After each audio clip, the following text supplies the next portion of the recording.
વર્ષ 2026ના વર્ષ દરમિયાન સમગ્ર સૌરાષ્ટ્રની અંદર મોટા પ્રમાણમાં વરસાદની ખેંચ છે। એમાંય રાજકોટ જિલ્લાના વિછિયા તાલુકાની અંદર નહિવત પ્રમાણમાં વરસાદ હોવાથી ખેડૂતોનો ઊભા પાકને ખૂબ નુકસાની જવાની ભીતિ છે।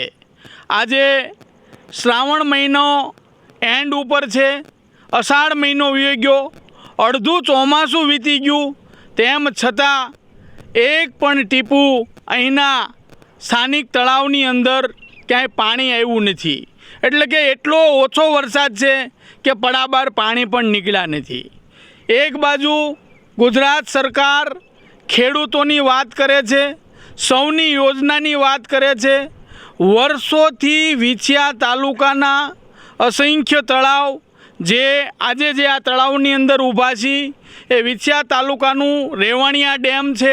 જે રેવાણિયા ડેમ ખેડૂતોના માટે ખેતી માટે પિયત માટે પાણી પૂરું પાડે છે અને પીવા માટે પણ પૂરું પાડે છે। પણ અસંખ્ય વાર રાજકીય નેતા દ્વારા આ તળાવને સૌની યોજના મારફતે ભરવાના વચનો આપ્યા। સરકાર પણ મોટી મોટી વાતો કરે છે, માત્ર ને માત્ર ભ્રષ્ટાચાર સિવાય કંઈ થયું નથી। વિછિયા તાલુકાના કોટડા ભાડેર ડેમ હોય, નિર્બંધ ડેમ હોય, રેવાણિયાનો ડેમ હોય, એક પણ ડેમની અંદર સૌની યોજનાનું પાણી આવ્યું નથી। અહીંયા ખેડૂતો માત્ર ને માત્ર ખેતી ઉપર નિર્ભર છે, કોઈ ઉદ્યોગ નથી। અવારનવાર દુષ્કાળ પડે છે, જેથી 5 વર્ષ સારા હોય તો 4 વર્ષ નબળા હોય, જેથી ખેડૂતની પરિસ્થિતિ ત્યાંની ત્યાં જ રહે છે। આજે વિછિયા તાલુકા કોંગ્રેસ સમિતિ દ્વારા રાજ્યના કૃષિપ્રધાન, મુખ્યમંત્રી અને કલેક્ટરને યુદ્ધના ધોરણે અહીંના સ્થાનિક તમામ ડેમની અંદર સૌની યોજના થકી પાણી નાખવા માટે પત્ર લખવામાં આવ્યો અને વર્ષોથી ખેડૂતોને માત્ર ને માત્ર સૌની યોજનાનું પાણી નાખશું એમ કહીને સ્થાનિક ધારાસભ્ય અને કેબિનેટ મિનિસ્ટરે અનેકવાર લોકો પાસેથી મત લીધા। છેલ્લા 8 વર્ષથી કેબિનેટ મિનિસ્ટર છે, પરંતુ આ વિસ્તારની અંદર જ્યાં ખરેખર ખેડૂતો માત્ર ખેતી પર નિર્ભર છે, કોઈ ઉદ્યોગ નથી, પાણીની ખૂબ જરૂર છે એને પણ ખબર છે, તેમ છતાં ક્યાંક ને ક્યાંક ખેડૂતને પછાત રાખવા માટે આ એક પણ તળાવની અંદર પિયત માટે પાણી આવ્યું નથી।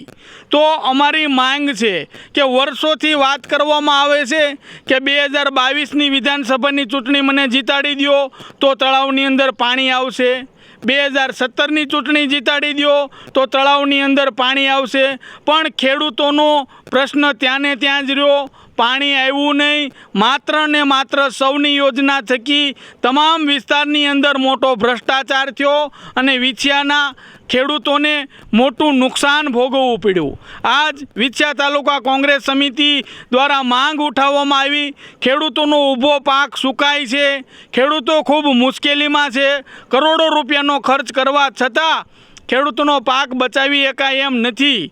તો એક બાજુ રાજ્ય સરકાર ખેડૂતો માટે સૌની યોજના માટે કરોડો રૂપિયાની જાહેરાત કરે છે, ખેડૂતોને સમૃદ્ધિની વાતો કરે છે, પણ ખેડૂતના ખેતર સુધી પિયત માટે પાણી પહોંચાડવામાં જસદણ અને વિછિયા વિસ્તારની અંદર ભાજપ સરકાર નિષ્ફળ રહી છે।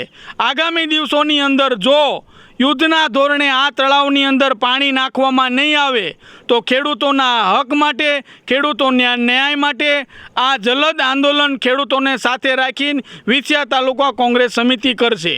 કારણ કે અનેકવાર ખોટું બોલી ભાજપના ધારાસભ્ય ખેડૂતોને પિયત માટે પાણી આપશું, નહેર બનાવશું, તળાવ ઊંડા કરશું, માત્ર ને માત્ર ભ્રષ્ટાચાર કર્યો, પાણી આવ્યું નથી। તો અમારી એક જ માંગ છે કે યુદ્ધના ધોરણે આ વિસ્તારના જેટલા નાના મોટા ચેકડેમ તળાવ છે એને સૌની યોજના થકી ભરવામાં આવે, અન્યથા ખેડૂતના ન્યાય માટે આંદોલન કરવામાં આવશે।